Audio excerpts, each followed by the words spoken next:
Berbuat baik kepada kedua orang tua. Assalamualaikum warahmatullahi wabarakatuh. Sahabat An-Naba Studio. Allah Subhanahu wa Ta'ala merangkaikan antara mentauhidkannya, hanya menyembah Allah dan tidak mempersekutukannya, dengan perintah berbuat baik kepada kedua orang tua. Oleh karena itu, ibadah kepadanya tidak akan berjalan selaras dengan durhaka kepada kedua orang tua. Bahkan, berlaku baik kepada kedua orang tua merupakan ibadah dan akhlak yang paling utama, seperti yang tercantum dalam Al-Quran yang artinya, "Dan Tuhanmu telah memerintahkan agar kamu jangan menyembah selain Dia dan hendaklah berbuat baik pada ibu bapak, jika salah seorang di antara keduanya atau kedua-duanya sampai berusia lanjut dalam pemeliharaanmu, maka sekali-kali janganlah engkau mengatakan kepada keduanya perkataan, 'Ah,' dan janganlah engkau membentak keduanya. Dan ucapkanlah kepada keduanya perkataan yang baik. Dan rendahkan dirimu terhadap keduanya dengan penuh kasih sayang dan ucapkanlah, 'Wahai Tuhanku, sayangilah keduanya, sebagaimana mereka berdua telah mendidik aku pada waktu kecil.' Tuhanmu lebih mengetahui apa yang ada dalam hatimu.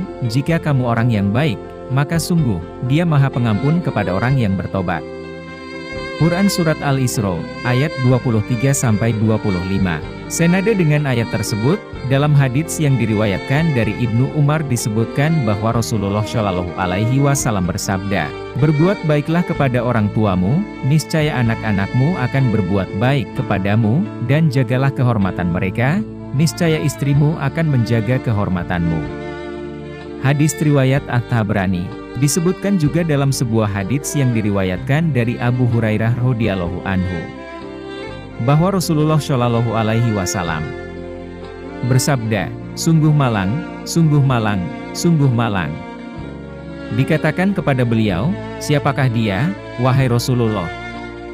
Rasulullah berkata, "Orang yang menjumpai hidup kedua orang tuanya atau salah seorang dari keduanya telah berusia lanjut, lalu ia tidak dapat masuk surga." Hadits riwayat Muslim. Maksudnya, masuk surga karena memperoleh keridaan orang tuanya. 1. Bagaimana berbakti kepada kedua orang tua? Berbakti kepada kedua orang tua adalah dengan berbuat baik, memenuhi seluruh hak-hak mereka, selalu menaati mereka, menjauhi perkara yang dibenci mereka, dan mengerjakan hal yang diridai mereka.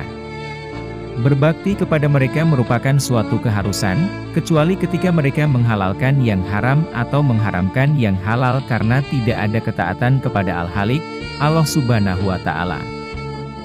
Dari sini kita dapat mengetahui bahwa taat kepada orang tua adalah kewajiban yang sangat ditekankan pelaksanaannya dan sebagai jalan utama untuk mendekatkan diri kepada Allah Subhanahu wa Ta'ala.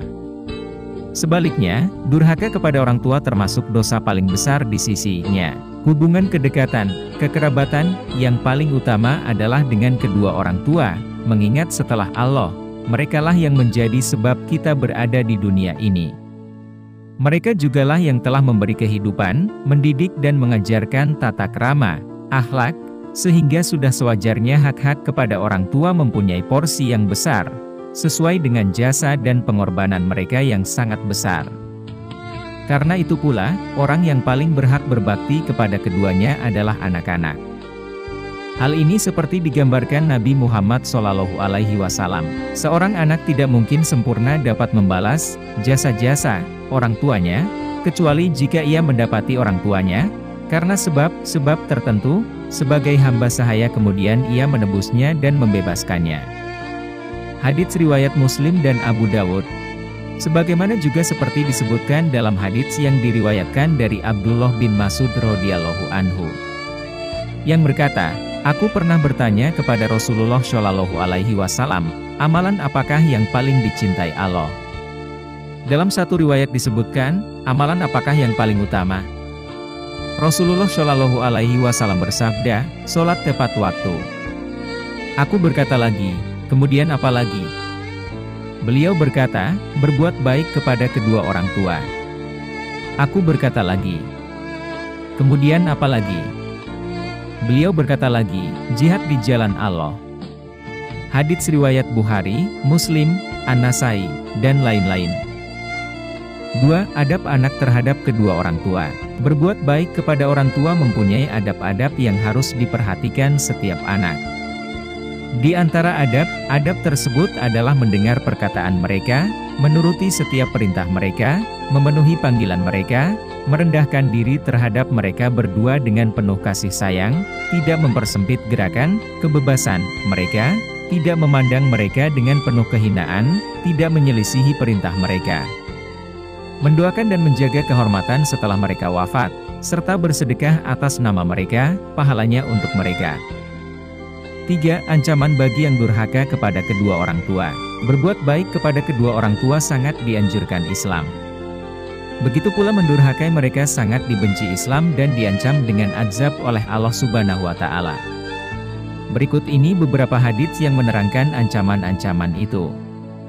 Abu Bakar radhiyallahu anhu berkata bahwa Rasulullah shallallahu alaihi wasallam bersabda, "Maukah kalian aku beritahukan tentang dosa-dosa besar yang paling besar?" Kami, para sahabat, berkata, "Iya, wahai Rasulullah."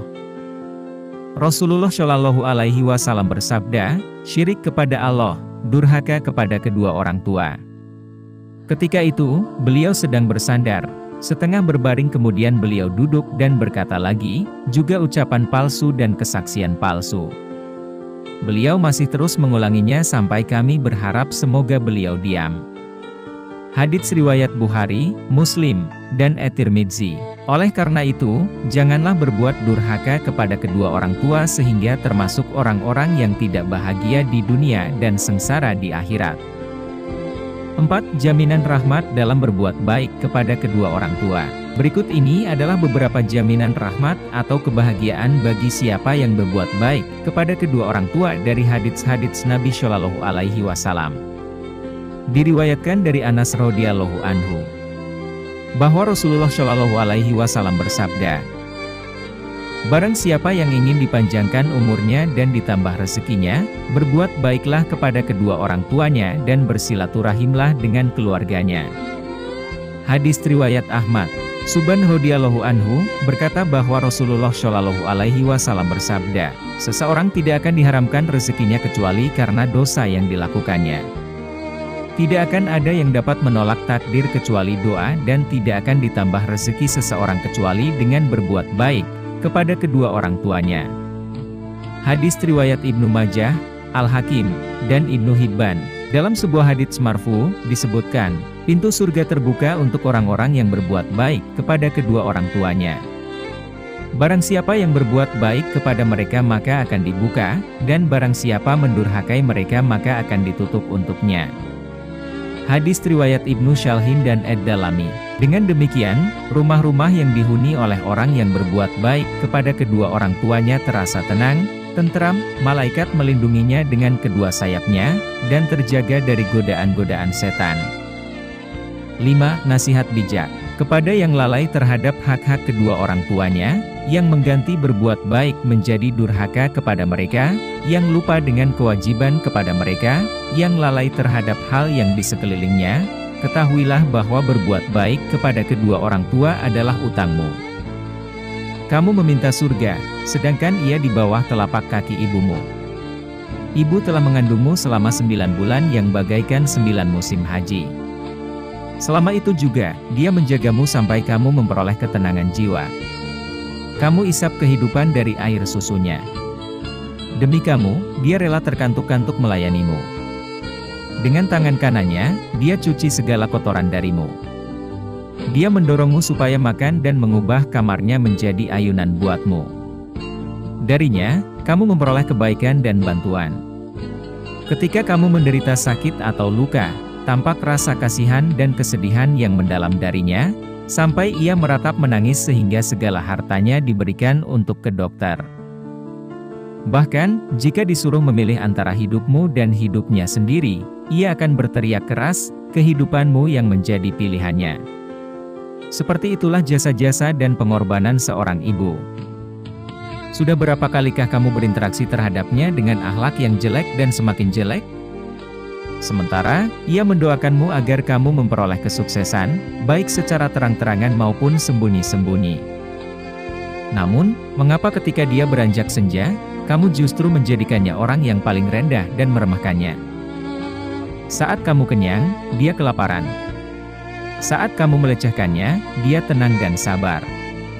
Anak-anak dan keluargamu menerima serta memperlakukannya dengan baik, sedangkan kamu justru melupakan bantuannya. Kamu menganggap masalah tentangnya adalah masalah sulit, padahal hanya perkara yang mudah. Ingatlah, dia persembahkan umurnya untukmu, walaupun usianya pendek. Kamu mengusirnya, padahal hartanya selain dirimu baginya tidaklah berarti. Wallahu a'lam bishawab.